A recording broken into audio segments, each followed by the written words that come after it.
ABVP Lok Sabha चुनाव में 543 सीटों पर लड़ेगी चुनाव अमोल।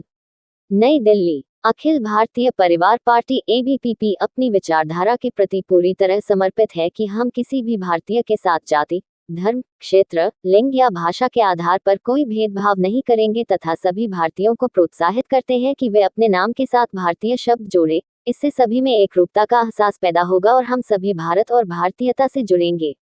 इसी दिशा में अखिल भारतीय परिवार पार्टी के राष्ट्रीय अध्यक्ष अमोल भा मदामे भारतीय ने घोषणा कर बताया कि पार्टी 2024 में होने वाले लोकसभा चुनावों में सभी 543 लोकसभा सीटों पर अपने उम्मीदवार उतारेगी।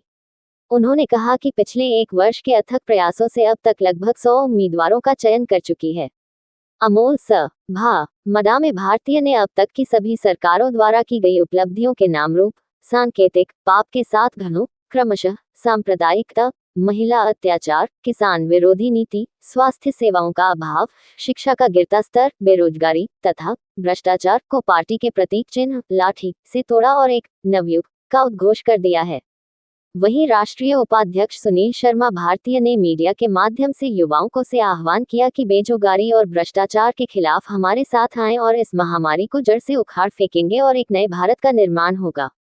देखिए, हमारा कहना यह है कि स्वतंत्रता के बाद इस देश में भारत, भारतीय और भारतीयता की राजनीति होनी चाहिए थी, किंतु इस देश में राजनीति तुष्टीकरण और सांप्रदायिकवाद की होगी। उसके वजह से कॉमन आदमी के जो एजेंडा थे वो पीछे चले गए और कॉमन आदमी यानी भारत का रहने वाला हर एक धर्म का नागरिक, हर एक जाति किस तरीके से आपकी तैयारी तो यही है कि जब हमें दिख रहा था कि ये सभी दोनों मुख्य रूप से दो राजनीतिक दल गठबंधन करते हैं और जनता को आपस में लड़वाते हैं, बताते हैं कि वो तुम्हारे लिए खराब कर रहा है, मैं सही करूँगा, इनका हमसे हट के सारा मैं पर आ गया।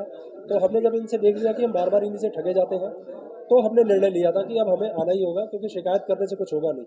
अगर ये गंदगी साफ करनी तो इस गंदगी में उतरना पड़ेगा। और मुख्य रूप से मेरा तो मानना ये है कि अगर भाजपा से लोग परेशान हैं और भाजपा को गाली देते हैं तो वो भूल जाते हैं कि भाजपा वो वाला पेड़ है जो कांग्रेस जैसी ज़मीन पे खड़ा है। कांग्रेस यदि सही रहती, सही काम उन्होंने किए होते, उनको बहुत लंबा समय मिला है। तो ये सारे मुद्दे आज भी जिंदा है, ये होते ही ना।